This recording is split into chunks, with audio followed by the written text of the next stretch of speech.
Hello, I'm Steve Bordenkirker, Senior Vice President of TPA Services with East Coast Risk Management. And I'd like to take a moment and talk to you about proper communications throughout the workers' compensation process.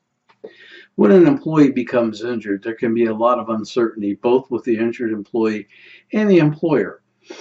The employee may be questioning, how will I heal? Will I be able to return to work? What about my family's income? The employer wants to know, how long will the employee be sidelined? How am I going to meet my business demands? Thus, it becomes so very important to establish good communications from day one.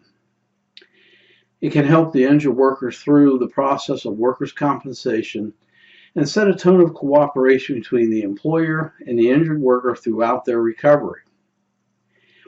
It's important to communicate empathy and trust. It's essential to remember that an injured worker is in a position they may have never been in before. They are not experts on workers' compensation benefits. They are in pain, unsure about their job security, and worried about their financial security of their family. Explaining the workers' compensation process up front will help prevent litigation. Courteous communication with your injured employee includes active listening. Employees may ask questions about the process, express concerns about their job security, or voice complaints. It's important to actively listen to what they are saying and be attuned to their feelings without engaging in combative discussion. A supportive and positive approach from you at the time of injury and throughout the rehabilitation process can have a positive impact on recovery and improves the likelihood of prompt and successful return to work. This in turn can reduce the cost of the claim as well as prevent unnecessary litigation.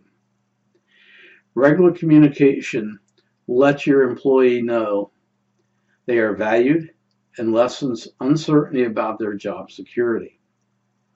Maintain contact as soon as you are able and aware of the injury, and maintain regular contact throughout the rehabilitation process. However, contacting the worker too frequently could be perceived as prying or placing pressure on the worker to return to work. Identify the most appropriate person in your organization to maintain contact with the injured worker. Ideally, this should be someone the injured worker has a level of trust and rapport with. Research has shown injured workers like their supervisors to maintain contact with them following an injury. However, it may also be a good idea to have others within the organization to maintain contact as well. An example might be an HR manager just calling to see how they are and updating them on policy changes, etc.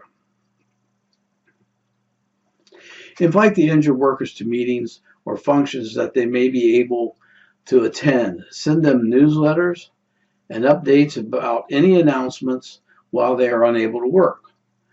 Or get a get well card signed by their supervisor and co-workers. This helps them feel valued and maintains a connection with the workplace so they feel more comfortable returning to work. Some tips to help you prepare for conversations with your injured worker include: remain positive when speaking to your employee and avoid placing blame about the injury, as negativity can impact the worker's motivation to return to work.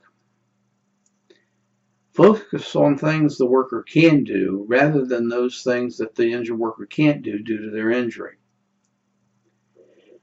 Reassure the worker their job is safe and encourage them to focus on their recovery from the injury.